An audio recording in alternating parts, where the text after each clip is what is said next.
AI가 점점 더 똑똑해지고 많아지면서 이제는 AI 하나가 아니라 여러 AI로 구성된 팀으로 움직이는 시대가 왔습니다.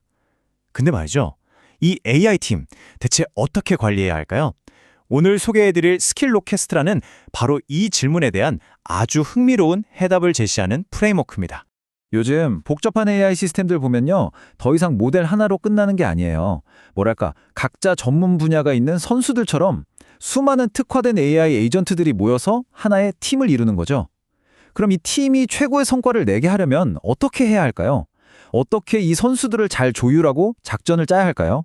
바로 이 오케스트레이션이 오늘 우리가 풀어야 할 핵심 문제입니다. 자, 스킬 오케스트라가 얼마나 대단한지 알려면 일단 기존 방식들이 뭐가 문제였는지부터 알아봐야겠죠. 도대체 왜 이런 새로운 방법이 나올 수밖에 없었는지 그 배경부터 한번 짚어보겠습니다. 기존 방법들에는 크게 두 가지 문제가 있었어요. 첫 번째는 모델 라우터라는 건데 이건 너무 단순해요. 그래서 각 작업 단계마다 뭐가 필요한지 세세하게 파악을 못했고요.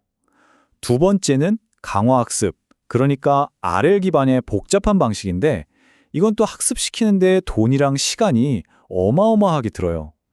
그리고 결정적으로 한번 만들어 놓으면 새로운 AI가 팀에 들어오거나 상황이 바뀌었을 때 유연하게 대처하기가 너무 힘들었죠. 특히 기존 시스템이 망가지는 핵심 원인 중에 라우팅 붕괴라는 현상이 있어요. 이게 뭐냐면요.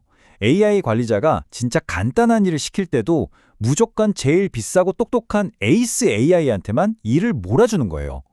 아니, 팀에 그 일에 딱 맞는 저렴하고 효율적인 전문가가 있는데도 말이죠. 이러니 당연히 비효율적이고 비용은 비용대로 나가는 거죠. 자, 바로 이런 문제들을 해결하기 위해서 이 논문이 정말 기가 막힌 해법을 내놓습니다. 그게 바로 스킬 핸드북입니다. 여기서 정말 중요한 생각의 전환이 일어납니다. 스킬 오케스트라는요, 단순히 더 똑똑한 AI 관리자를 만들려는 게 아니에요.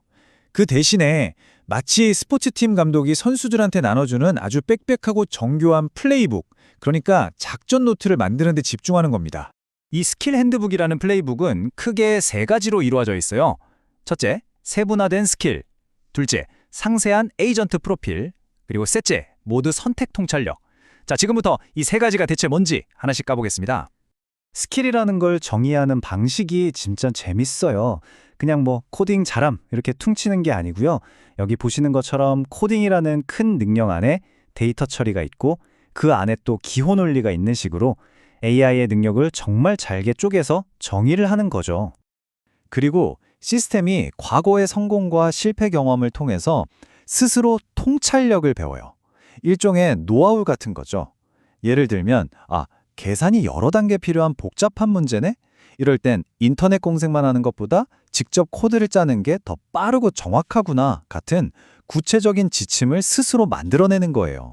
그리고 각각의 AI 에이전트는 이런 상세한 프로필을 갖게 됩니다. 이건 진짜 선수들 스카우팅 리포트랑 똑같다고 보시면 돼요. 이 에이전트가 특정 스킬에 대한 성공률이 몇 프로인지, 작업 하나 처리하는 데 드는 비용은 얼마인지, 심지어 얘는 제약 조건 검증은 기가 막히게 잘하는데 간단한 추론 작업에 쓰기엔 너무 비싸다 같은 장단점까지 데이터로 꼼꼼하게 기록되는 거죠. 자, 그럼 이렇게 강력해 보이는 스킬 핸드북, 이건 대체 어떻게 만들고 또 실제로 어떻게 써먹는 걸까요?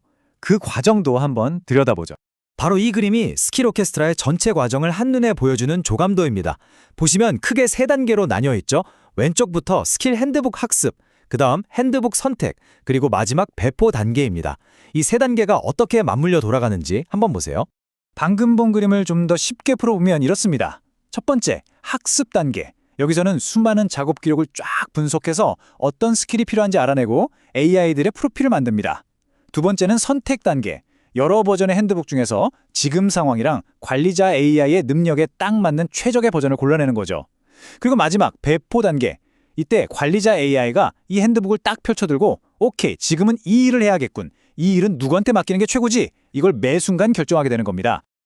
자, 이론은 정말 그럴싸하죠. 근데 실제 성능은 어땠을까요?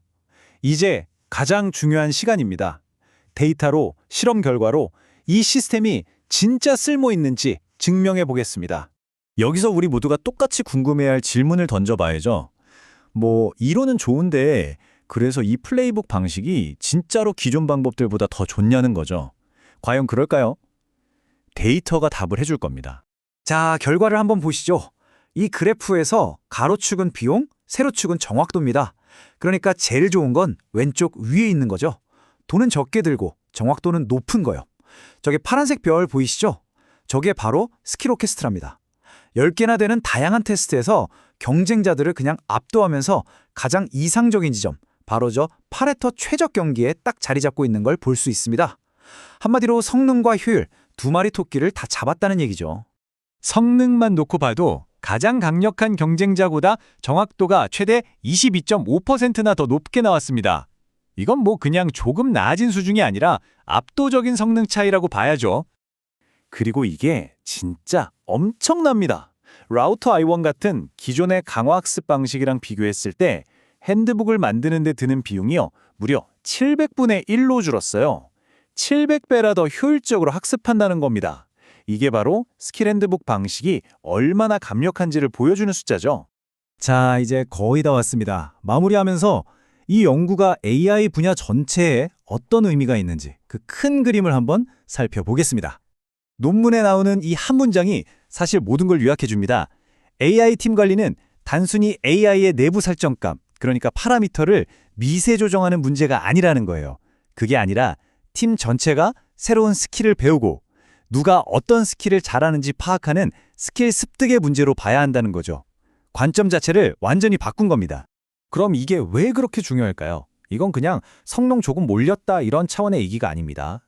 앞으로 AI 시스템이 훨씬 더 복잡해질 텐데 그때 더 적은 데이터로 더 빨리 학습하고 또 시스템이 왜 그런 결정을 내렸는지 우리 인간이 이해하기 쉽게 만들어주고 새로운 AI가 팀에 합류해도 유연하게 확장할 수 있는 그런 완전히 새로운 길을 열어준 거니까요. 마지막으로 이런 질문을 던지면서 마무리하고 싶습니다. 앞으로 AI 시스템에 수백, 수천 개의 에이전트가 들어오게 되면 과연 그때도 중요한 게 개별 AI, 그러니까 선수 한 명 한 명의 능력일까요?